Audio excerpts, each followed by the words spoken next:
আমার সকল স্নেহের প্রিয় ছাত্রছাত্রীদের সামনে আবার উপস্থিত হয়েছি একটি ক্লাস 6 এর পরবর্তী অংশ নিয়ে আবহাওয়া জলবায়ুর যে অধ্যায় চলছিল তার পরবর্তী অংশ নিয়ে। এর আগে আমরা আবহাওয়া জলবায়ু কাকে বলে, তাদের মধ্যে পার্থক্য, ভূগত সৌরকিরণ, আলবেডো, পার্থিব বিকিরণ ইত্যাদি সম্পর্কে জেনেছিলাম। পশ্চিমবঙ্গের জলবায়ু ক্রান্তীয় মৌসুম প্রকৃতির। এবার আমরা জানবো বায়ুমণ্ডল উত্তপ্ত। বায়ুমণ্ডল, এটা যদি আমি ভূপৃষ্ঠ ধরি, এটা যে সূর্য ধরি, সূর্য থেকে যে আগত সৌর বিকিরণ গুলো আছে এটা কিন্তু সরাসরি বায়ুমণ্ডলে যে ফাঁকা স্থান থাকে, এই ফাঁকা স্থানগুলোকে কিন্তু ফাঁকা স্থান বা বায়ুমণ্ডলকে কিন্তু সৌরকিরণ সরাসরি উত্তপ্ত করতে পারে না। আমাদের যে বায়ুমণ্ডল উত্তপ্ত হয় সেটা প্রধানত 4টা পদ্ধতিতে হয়ে থাকে। একটা হচ্ছে বিকিরণ পদ্ধতি, দ্বিতীয় নম্বর হচ্ছে পরিবহন পদ্ধতি, তৃতীয় নম্বর হচ্ছে পরিচলন পদ্ধতি, চতুর্থ নম্বর হচ্ছে তাপ শোষণ পদ্ধতি, আর একটা আছে অ্যাডাকশন পদ্ধতি। তাহলে আমাকে জেনে নিতে হবে বিকিরণ পদ্ধতিতে কিভাবে পৃথিবীর বায়ুমণ্ডলটা উত্তপ্ত হয়। সূর্য থেকে যে রশ্মিগুলো আসে সরাসরি বায়ুমণ্ডলকে, এই যে বায়ু স্তর আছে, মনে করি আমরা ফাঁকা জায়গা, এই বায়ু স্তরকে উত্তপ্ত করতে পারে না। কি করে? ওই সূর্য রশ্মিগুলো এসে প্রথমে আগে ভূপৃষ্ঠকে, এটা যে ভূপৃষ্ঠ আছে এই ভূপৃষ্ঠকে প্রথমে উত্তপ্ত করে। এই ভূপৃষ্ঠ থেকে উত্তপ্ত হওয়ার পর ওই তাপমাত্রাটা যখন ধীরে ধীরে অন্যদিকে ছড়িয়ে পড়ে, এখানে ভূপৃষ্ঠটা উত্তপ্ত হয়ে গেল, উত্তপ্ত হওয়ার পর যখন তাপমাত্রাটা ভূপৃষ্ঠ তাপ ছাড়ে তখন তার ফলে যে বায়ুমণ্ডলের নিচের স্তরগুলো উত্তপ্ত হয়। এই পদ্ধতিটাকে বলা হয় বিকিরণ পদ্ধতি। আমরা একটা উদাহরণ এর মাধ্যমে জেনে নেব। শীতকালে আমরা যখন আগুন চালিয়ে তাপ পোহাই তখন আমাদের অংশের বসে আমাদের মানুষের দেহ গাটা গরম হয়ে যায়। আগুন থেকে বিকিরিত তাপ মানে ছাড়ছে, যে আগুনটা থেকে যে বিকিরণ তাপ সরাসরি মানুষ দেহ উত্তপ্ত করছে। এভাবেই সূর্য থেকে সরাসরি আগুন থেকে যে তাপটা ছাড়ার ফলে মানব দেহটা উত্তপ্ত হয় বা শরীরটা গরম করে দেয়, ঠিক সূর্য থেকে যে তাপটা থাকে সরাসরি ভূপৃষ্ঠটা উত্তপ্ত হয়।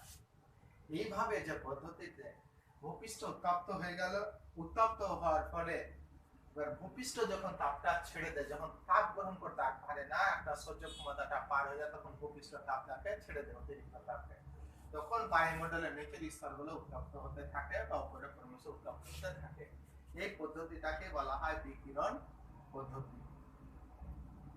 নেক্সট যেটা আছে পরিবহন পদ্ধতি। পরিবহন আমরা জানি গাড়ি একটা জায়গা থেকে একটা জায়গায় যাবে, এটা হলো পরিবহন। তো পরিবহন পদ্ধতি হচ্ছে কি, আমি হয়তো উত্তপ্ত, আমি একটা গরম বস্তু, আমাকে কোনো একজন বস্তু বা কোনো একটা ব্যক্তি আমার শরীর উত্তপ্ত আমাকে স্পর্শ করলো গরম বস্তু, তাহলে ওদের দেহে হাতের মাধ্যমে তাপটা ছড়িয়ে পড়লো। এভাবে যখন উত্তপ্ত হয় তখন সেই পদ্ধতিটাকে বলা হয় পরিবহন পদ্ধতি। আমি এখানে ভেবে নিলাম এখানে একটা মোমবাতি জ্বলছে, এটা যদি মোমবাতি জ্বলে আর এর উপরে যদি একটা বাটি নিয়ে আমি একটা খুন্তি নিয়ে থাকি আর এখানে আমি যদি দাঁড়িয়ে থাকি, তো প্রথমে বাটি বা চামচের এই অংশটা উত্তপ্ত হবে, আস্তে আস্তে এই অংশটা উত্তপ্ত হবে। এতটা আমি হাতে ধরেছি তখন হাতে আমার ছ্যাঁকা লেগে যাবে, ছ্যাঁকা লাগার পর আমি গরম অনুভব করব। তাহলে বস্তু উত্তপ্ত হয়েছে, এটা আগুন লাগছে এখানে, কিন্তু তার বস্তুর মাধ্যমে তাপটা মানুষের শরীরে ছড়িয়ে পড়লো ছ্যাঁকা লাগার মাধ্যমে। ঠিক অনুরূপ ভাবে কোন একটা বস্তু যখন উত্তপ্ত হয়ে যায় তখন ওই বস্তু থেকে আর একটা বস্তুতে, যখন আমি একটা শিলা কোন একটা জায়গাতে পুরো পাথরের শিলাখণ্ড আছে, শিলাটা উত্তপ্ত আছে, ওই ব্যাসাল শিলা বা পাথরের খণ্ডগুলোকে যখন আমি হাত স্পর্শ করি তাহলে আমাকে গরম অনুভব করে। তাহলে একটা বস্তুতে তাপ আছে, ওই বস্তু থেকে তাপটা আমার শরীরের মধ্যে পরিবাহিত হয়ে গেল। ঠিক এইভাবে একটা বস্তু থেকে আর একটা বস্তুতে পরিবহন পদ্ধতি মানে মাধ্যমে যখন বায়ুমণ্ডলটা উত্তপ্ত হয় তখন তাকে বলা হয় পরিবহন পদ্ধতি। তৃতীয় নম্বর যেটা আছে পরিচালন পদ্ধতি। কাকে বলে বা কি?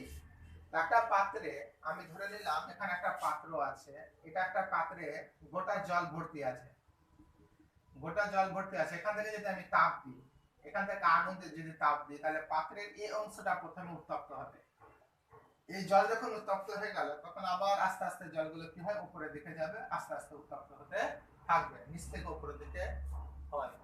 জল উষ্ণ হলে হালকা হয়ে যাবে তো উপরের দিকে যাবে। ঠিক অনুরূপ ভাবে পৃথিবীতে যখন বায়ুমণ্ডলটা উত্তপ্ত হয়ে গেল,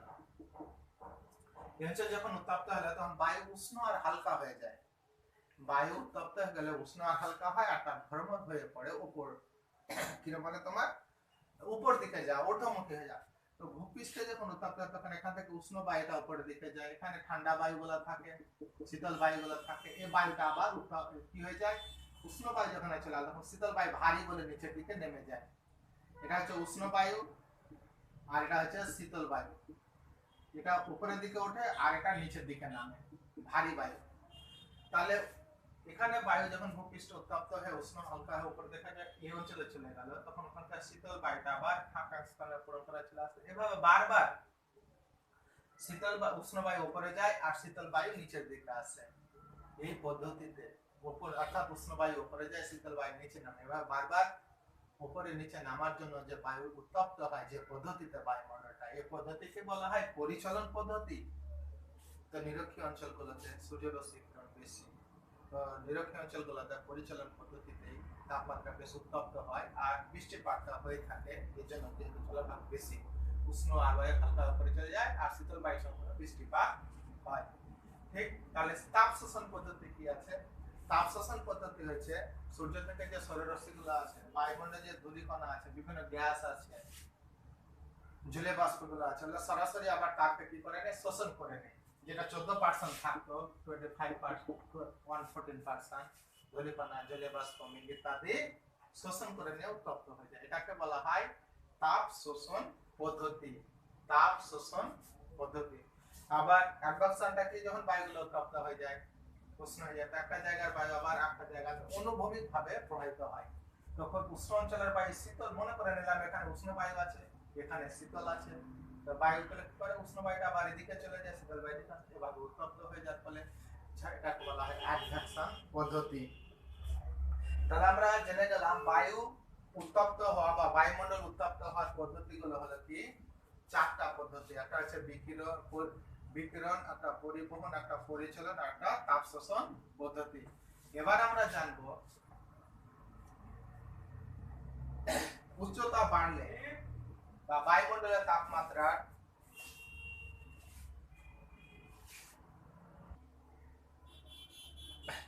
তাহলে আমরা জানি বায়ুমণ্ডলে উত্তপ্ত হওয়ার পদ্ধতি কি, উষ্ণ হয়, উষ্ণ হওয়ার পদ্ধতিগুলো বা তারতম্য কেন দেখা যায়? দেখা যায় কি নিচু অঞ্চলগুলোতে তাপমাত্রা বেশি আর উঁচু, এটা যদি পাহাড় বা পার্বত্য অঞ্চল ধরি তাহলে এই অঞ্চল জায়গাগুলোতে তাপমাত্রা বেশি থাকে সমভূমিগুলোতে, আর পাহাড় পার্বত্য অঞ্চলগুলোতে তাপমাত্রা কম থাকে। তাহলে উচ্চতা, বায়ুমণ্ডলের যে তারতম্য দেখা উচ্চতা, আমরা কি জানি ট্রপোস্ফিয়ারে পড়েছি প্রতি 1000 মিটার উচ্চতাতে, প্রতি 1000 মিটার উচ্চতাতে 6.5 ডিগ্রি সেলসিয়াস হারে তাপমাত্রা কমে যায়। যত উচ্চতা ওঠা যায় তত উঁচুতে তাপমাত্রাটা কমে যায়। কত, 1000 মিটার উঁচুতে বা প্রতি 1 কিমিতে 6.5 ডিগ্রি সেলসিয়াস হারে তাপমাত্রা হ্রাস পেয়ে যায়। কারণ উপরের দিকে ধূলিকণা, জলীয় বাষ্প ইত্যাদি কম থাকে, ফলে তাপটাকে শোষণ করে ধরে রাখতে পারে না। এজন্যই একই সময়ে গ্রীষ্মকালে কলকাতার তাপমাত্রা বেশি থাকে আর উচ্চ হওয়ার জন্য দার্জিলিং এর তাপমাত্রা কম থাকে। তাহলে উচ্চতার জন্য বায়ুমণ্ডলের তাপমাত্রা তারতম্য বা পার্থক্য হয়ে থাকে। আর একটা কি, আমরা সূর্যরশ্মির পতন কোণের তারতম্য, রশ্মির পতন কোণের তারতম্য। এটা যদি সূর্য আসে একটা জায়গা থাকে তাহলে সরাসরি এখানে আসে, তাহলে একে কম বায়ু ভেদ করে আসতে হয়, কম বায়ু স্তর ভেদ করে আসতে হয়। ফলে সূর্য যদি লম্বভাবে পড়ে, সৌররশ্মিগুলি যদি লম্বভাবে পড়ে, তাহলে এই অঞ্চলের বায়ুটা উত্তপ্ত বেশি হয়। আবার এই অঞ্চলে যখন আসবে তখন সূর্যটাকে কি করে তির্যক ভাবে আসতে হয়। তির্যক ভাবে আসলে সূর্যরশ্মিগুলোকে অনেকটা বায়ু স্তর ভেদ করে বা বেশি দূরত্ব অতিক্রম করে আসতে হয়। এজন্য এই অঞ্চলে কি হয়, তাপমাত্রাটা কম হয়। নিরক্ষীয় অঞ্চলে যেহেতু সূর্য লম্বভাবে পড়ে ওই জন্য অঞ্চলে তাপমাত্রাটা বেশি থাকে। আর যত নাতিশীতোষ্ণ ভূমণ্ডলের দিকে যাওয়া যায় সূর্যের যেহেতু তির্যকভাবে পড়ে ওই জন্য অঞ্চলে উষ্ণতাগুলো কম, অর্থাৎ সূর্যরশ্মির পতন করার জন্য বায়ুমণ্ডলের তাপমাত্রা পার্থক্য হয়ে থাকে। আবার দিন রাত্রির পার্থক্য, গ্রীষ্মকালে দিনের পরিমাণ বেশি রাত ছোট, এই জন্য গ্রীষ্মকালে তাপমাত্রা বেশি সময় ধরে দিনের সূর্যরশ্মি পড়ে এই জন্য বেশি উত্তপ্ত হয়। আবার রাতের বেলা কম সময় সূর্যরশ্মি ওই জন্য রাতের বেলা ঠান্ডা হয়। শীতকালে অনুরূপভাবে দিন ছোট, তাপমাত্রা কম, সূর্যরশ্মি কম পায়, শীতকালে ঠান্ডা হয় ইত্যাদি। এবার যেটা আসছে আমরা যে দিনের উষ্ণতা তারতম্য বা পার্থক্য, তাহলে দৈনিক উষ্ণতা বা দৈনিক উষ্ণতা কোন একটা দিনের উষ্ণতাকে বলা হয়েছিল দৈনিক উষ্ণতা। তাহলে আমরা জেনে নেব দৈনিক উষ্ণতার প্রসার কাকে বলে। প্রশ্ন হলো দৈনিক উষ্ণতার প্রসার কাকে বলে। দৈনিক উষ্ণতার প্রসার, দৈনিক উষ্ণতার প্রসার কাকে বলে। দৈনিক উষ্ণতার প্রসার, দৈনিক উষ্ণতার প্রসার মানে হচ্ছে উষ্ণতার পার্থক্য, দিনের উষ্ণতা।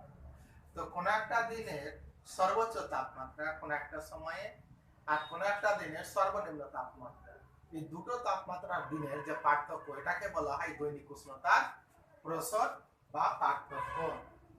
তো দিনের সর্বোচ্চ তাপমাত্রা সাধারণত দুপুর 2টোর দিকে নেওয়া হয় আর সর্বনিম্ন তাপমাত্রা সকাল 5টার দিকে নেওয়া হয়, ভোরে 5টার দিকে।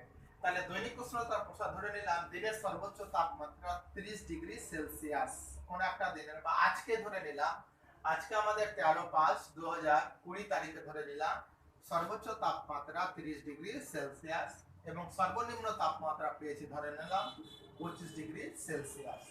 তাহলে আজকের দিনে উষ্ণতা দৈনিক উষ্ণতার প্রসার কত, তাহলে 30 - 25.5 ডিগ্রি সেলসিয়াস, এটাকে বলা হয় দৈনিক উষ্ণতার প্রসার। আবার জেনে নেব কোন একটা দিনের সর্বোচ্চ তাপমাত্রা মানে 30 ডিগ্রি, আবার ওই দিনেরই সর্বনিম্ন তাপমাত্রা, দিনের কোন একটা সময় কম তাপমাত্রা যেটা ছিল সেটার পরিমাপ নিলাম 25 ডিগ্রি সেলসিয়াস। তাহলে সর্বোচ্চ তাপমাত্রা থেকে সর্বনিম্ন তাপমাত্রা মাইনাস করলাম, এর ফলে যে তাপমাত্রাটা পাওয়া গেল ওটা হলো দৈনিক উষ্ণতার প্রসার। তাহলে এবার আছে বার্ষিক উষ্ণতার প্রসার কাকে বলে। বার্ষিক উষ্ণতার প্রসার কাকে বলা হয়। বার্ষিক,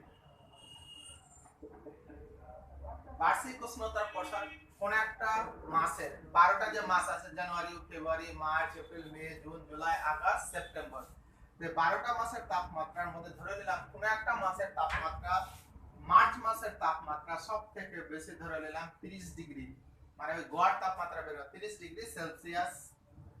আবার জানুয়ারি মাসে তাপমাত্রা পেলাম ধরে নিলাম 17 ডিগ্রি সেলসিয়াস 30 মার্চে, আর জানুয়ারি মাসে তাপমাত্রা পেয়ে গেলাম 17 ডিগ্রি সেলসিয়াস। তাহলে বছরের কোন একটা মাসে উষ্ণতম মাস মনে করলাম মার্চ মাস, তাপমাত্রা গড় পেয়েছি আমি 30, আর জানুয়ারি মাসটা আছে শীতলতম মাস, তার তাপমাত্রা বেড়ে 17 ডিগ্রি। তাহলে বার্ষিক উষ্ণতার প্রসার কত, তো বছরের কোন একটা মাসের উষ্ণতম মাসের তাপমাত্রা আর বছরের ওই বছরের আবার কোন একটা মাসের শীতলতম তাপমাত্রা বা শীতলতম মাসের তাপমাত্রা, দুটার যে পার্থক্য এটাকে বলে, তাহলে কত হবে 30 ডিগ্রি সেলসিয়াস, এটাকে বলা হয় বার্ষিক উষ্ণতার প্রসার। আবার বলছি কোন একটা বছরের বা কোন বছরের উষ্ণতম মাসের তাপমাত্রা গড় যেটা তাপমাত্রা পাওয়া যায় আর শীতলতম মাসের যে তাপমাত্রা গড় তাপমাত্রা যেটা পাওয়া যায় এটাকেই বলা হয় তোমার পার্থক্য, এদের মধ্যে যে পার্থক্য প্রভেদ বিভেদ এটাকে বলা হয় বার্ষিক উষ্ণতার প্রসার। তাহলে দিনের গড় তাপমাত্রা কিভাবে নির্ণয় করা হয়, তো দিনেরটা জেনে নেব। দিনের সর্বোচ্চ তাপমাত্রা ধরে নিলাম একটা দিনের সর্বোচ্চ তাপমাত্রা, এটাকে ধরে নিই কি একটা দিনের সর্বোচ্চ তাপমাত্রা 30 ডিগ্রি সেলসিয়াস সবচেয়ে বেশি, আর একটা সময় তাপমাত্রা আবার পেয়েছি 20 ডিগ্রি সেলসিয়াস। তাহলে একটা দিনের সর্বোচ্চ তাপমাত্রা 30 ডিগ্রি সেলসিয়াস, আবার একটা দিনের সর্বনিম্ন তাপমাত্রা 20 ডিগ্রি সেলসিয়াস। তাহলে ওই দিনের দৈনিক গড় উষ্ণতা কত, তাহলে আমি এটাকে কি করতে হয় দিনের সর্বোচ্চ তাপমাত্রা প্লাস সর্বনিম্ন তাপমাত্রা, সর্বোচ্চ তাপমাত্রা প্লাস লিখছি না গোটা সর্বনিম্ন তাপমাত্রা, এটা 2 দিয়ে ভাগ, তাহলে কি বলছে দৈনিক গড় উষ্ণতা সমান দৈনিক গড় উষ্ণতা, ওটা লিখছি না। তাহলে সর্বোচ্চ দিনের সর্বোচ্চ তাপমাত্রা আর দিনের সর্বনিম্ন তাপমাত্রা দুটা যোগ আর 2 দিয়ে ভাগ, তাহলে এটা পাবো 30 আর 20, তাহলে আমরা পেয়ে গেলাম 50, 2 দিয়ে ভাগ করলে কত হবে 25 ডিগ্রি সেলসিয়াস, এটা হলো দৈনিক গড় উষ্ণতা। ঠিক অনুরূপ ভাবে কোন বছরে কোন একটা শীতলতম মাসের যে দিনের গড় তাপমাত্রা একটা দিনের পর আমরা 30 দিনে যে পাবো ওটাকে 30 দিয়ে ভাগ করে গড় পেয়ে নিলাম যে 30 ডিগ্রি, ওটা হলো উষ্ণতম মাস। আবার ওইভাবে একই রকম হয় শীতলতম মাসের তাপমাত্রা এইভাবে। তাহলে কোন একটা বছরের শীতলতম মাস আর উষ্ণতম মাসের তাপমাত্রা আর শীতলতম মাসের তাপমাত্রার মধ্যে যে পার্থক্য এটাকে বলা হয় বার্ষিক উষ্ণতা। তাহলে আমরা তাপমাত্রা যে দেখতে পেলাম, তাহলে এই তাপমাত্রা গুলো আছে এটা নির্ণয় কিসে করা হয়, পরিমাপ কিসে করা হয়। তাহলে এই তাপমাত্রা যেমন জ্বর হলে থার্মোমিটার দিয়ে জ্বর পরিমাপ করা হয়, সেরকম ভাবে উষ্ণতা পরিমাপের জন্য থার্মোমিটার আছে। উষ্ণতার পরিমাপ করার জন্য থার্মোমিটার, কি বললাম থার্মোমিটার যন্ত্রের সাহায্যে বায়ুমণ্ডলের তাপমাত্রা পরিমাপ করা হয় থার্মোমিটার। তাহলে একটা দিনের সর্বোচ্চ তাপমাত্রা আর দিনের সর্বনিম্ন তাপমাত্রা, তাহলে সর্বনিম্নতা হচ্ছে গরিষ্ঠ থার্মোমিটার, 6 এর গরিষ্ঠ থার্মোমিটার আর 6 এর লঘিষ্ঠ থার্মোমিটার। আর ইউ আকৃতির এভাবে থাকে থার্মোমিটারটা, তাহলে ডান পাশে থাকে গরিষ্ঠ মানে যেটাতে সবচেয়ে দিনের বেশি তাপমাত্রা, আর বাম পাশেটা থাকে লঘিষ্ঠ। ওই থার্মোমিটারটা ইউ আকৃতির থাকে, শুধু একটা জাস্ট দেখানোর জন্য আমি দিলাম। তাহলে ডান দিকে যেটা থাকে ওটাতে দিনের সর্বোচ্চ তাপমাত্রা মাপা হয়, আর বাঁ দিকেটাতে থার্মোমিটারটাতে একই তাদের দুটোই থাকে, দিনের সর্বনিম্ন তাপমাত্রা পরিমাপ করা হয়। তাহলে তাপমাত্রা মাপার যন্ত্রের নাম কি পেলাম থার্মোমিটার। যদি বলে বায়ুমণ্ডল তাপমাত্রা কোন যন্ত্রের সাহায্যে মাপা হয়, থার্মোমিটার 6 এর থার্মোমিটার লঘিষ্ঠ আর গরিষ্ঠ থার্মোমিটার আর লঘিষ্ঠ। গরিষ্ঠ থার্মোমিটারে দিনে সর্বোচ্চ তাপমাত্রা পরিমাপ করা হয়, আর লঘিষ্ঠ থার্মোমিটারে সর্বনিম্ন তাপমাত্রা নির্ণয় করা হয়। তাহলে তাপমাত্রা স্কেল দুটো আছে, একটা হচ্ছে কি তোমার থার্মোমিটারে তাপমাত্রাটাকে সেন্টিগ্রেডে মাপ করা হয় সেলসিয়াসে, আর একটা আছে ফারেনহাইট স্কেল। দুটো স্কেলে বায়ুমণ্ডলের তাপমাত্রা পরিমাপ করা হয়। কটা স্কেল হলো? দুটো, একটা হচ্ছে থার্মোমিটার আর একটা হচ্ছে ফারেনহাইট। তাহলে ফারেনহাইট স্কেলে, থার্মোমিটার স্কেলে জলের হিমাঙ্ক হলো 0 ডিগ্রি সেলসিয়াস, অর্থাৎ 0 ডিগ্রি সেলসিয়াসে জল কি হয়ে যায়, বরফে পরিণত হয়ে যায়। আর এর স্ফুটনাঙ্ক হলো আবার 100 ডিগ্রি সেলসিয়াস, অর্থাৎ ওই জল 100 ডিগ্রি সেলসিয়াস পেলে জলটা ফুটতে আরম্ভ করে। এটা হলো কার থার্মোমিটার স্কেলের মান। ডিগ্রি সেলসিয়াস স্কেলে হিমাঙ্ক হলো 0 ডিগ্রি সেলসিয়াস আর স্ফুটনাঙ্ক হলো 100 ডিগ্রি সেলসিয়াস। অর্থাৎ তাপমাত্রা যদি সেলসিয়াস স্কেলে 0 থাকে তাহলে ওই অঞ্চলে বরফ জমে যাবে জলটা, আর তাপমাত্রা যদি 100 ডিগ্রি সেলসিয়াস থাকে তো জলটা ফুটতে আরম্ভ করে। ফারেনহাইট স্কেলেও ঠিক আছে, ফারেনহাইট স্কেলের সর্বনিম্ন হিমাঙ্ক হচ্ছে 32 ডিগ্রি এফ ফারেনহাইট স্কেল, আর স্ফুটনাঙ্ক হচ্ছে 212 ডিগ্রি এফ। অর্থাৎ এটা হচ্ছে কত, স্ফুটনাঙ্ক হিমাঙ্ক হচ্ছে ফারেনহাইট স্কেলে 32 ডিগ্রি, মানে জল বরফে পরিণত, জল ফুটতে শুরু করবে যদি তাপমাত্রাটা থাকে 212 ডিগ্রি ফারেনহাইট। বুঝা গেছে?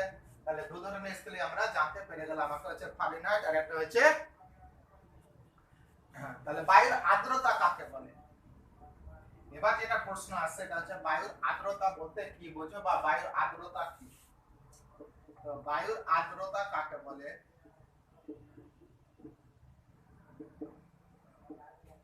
বায়ুর আর্দ্রতা বলতে কি বোঝো। তো কোন একটা জায়গা বা কোন একটা স্থানে আমরা দেখি কি বর্ষাকালে জামা কাপড় তাড়াতাড়ি শুকায় না, আবার শীতকালে কি করে জামা কাপড়গুলো তাড়াতাড়ি শুকিয়ে যায়, আবার চামড়ায় টান পড়ে। এটা কি জন্য হয়, এটা অর্থাৎ এটা নির্ভর করে বায়ুমণ্ডলে আর্দ্রতার উপস্থিতির উপর নির্ভর করে। যদি কোন একটা জায়গাতে বা কোন একটা অঞ্চলে কোন একটা নির্দিষ্ট দিনে নির্দিষ্ট তাপমাত্রায় যে পরিমাণে জলীয় বাষ্প থাকে তার পরিমাপটাকে বলা হয় বায়ুর আর্দ্রতা। তাহলে কি বললাম, নির্দিষ্ট উষ্ণতা নির্দিষ্ট পরিমাণ বায়ুতে যে পরিমাণ জলীয় বাষ্প থাকে সেটাকে বলা হয় আর্দ্রতা। জলীয় বাষ্পটা কি, জলের গ্যাসীয় অবস্থাকে বলা হয় জলীয় বাষ্প। আর বলছি জলের গ্যাসীয় অবস্থাকে বলা হয় জলীয় বাষ্প। আর এই জলীয় বাষ্প কোনো নির্দিষ্ট উষ্ণতায় নির্দিষ্ট পরিমাণ বায়ুতে যে পরিমাণ জলীয় বাষ্প থাকে সেটাকে বলা হয় বায়ুর আর্দ্রতা বা হিউমিডিটি।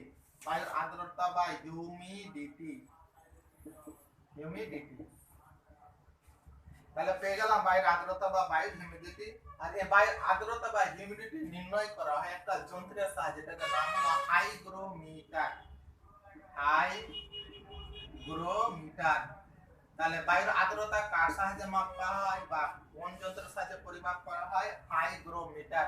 হাইগ্রোমিটার যন্ত্রের সাহায্যে বায়ুর আর্দ্রতা পরিমাপ করা হয়। তা আর্দ্র জলীয় বাষ্প কি? গ্যাসের জলীয় অবস্থাকে বলা হয় জলীয় বাষ্প। তো আমরা মারা দেখি বাড়িতে রান্না করার সময় দেখবে কোনো ঢাকনা থাকলে রান্না করে যখন তাপমাত্রা বেশি হয়ে যায়, ভাতটা ফুটতে শুরু করে, তখন একটা সাদা সাদা ভাব বেরিয়ে আসছে। দেখতে পাই কি সাদা সাদা মেঘের মতো অংশ বেরিয়ে আসছে, কিন্তু ওটাতে হাত দিলে আবার কি হয়ে যায়? জল হয়ে যায়। তাহলে ওটা কি ছিল? ওটা গ্যাসীয় অবস্থায় ছিল, ওটা জলই ছিল। জলের গ্যাসীয় অবস্থা ঠিক অনুরূপ ভাবে বায়ুমণ্ডলে থাকে। তো যখন বর্ষাকাল থাকে, সূর্যরশ্মি থাকে, তাপমাত্রার ফলে জলগুলোকে বাষ্পিত করে জলীয় বাষ্প আকারে থাকে, ফলে ভিজে ভিজে ভাব থাকে, স্যাঁতস্যাঁতে ভাব থাকে। ওই জন্য বর্ষাকালে জামা কাপড়গুলো তাড়াতাড়ি শুকায় না। বা শীতকালে যেহেতু সূর্যরশ্মির পরিমাণ কম, জলীয় বাষ্প পরিণত হতে পারে না, ফলে শুষ্ক থাকে বা ভারী থাকে, ফলে যে ভিজে আর্দ্র ভাব থাকে না, যেন শীতকালে তাড়াতাড়ি জামা কাপড়গুলো শুকিয়ে যায়। তাহলে আমরা আজকে আবার এ পর্যন্ত থাকলো, পরবর্তী ক্লাসে বাকি অংশ সম্পর্কে আলোচনা করা হবে।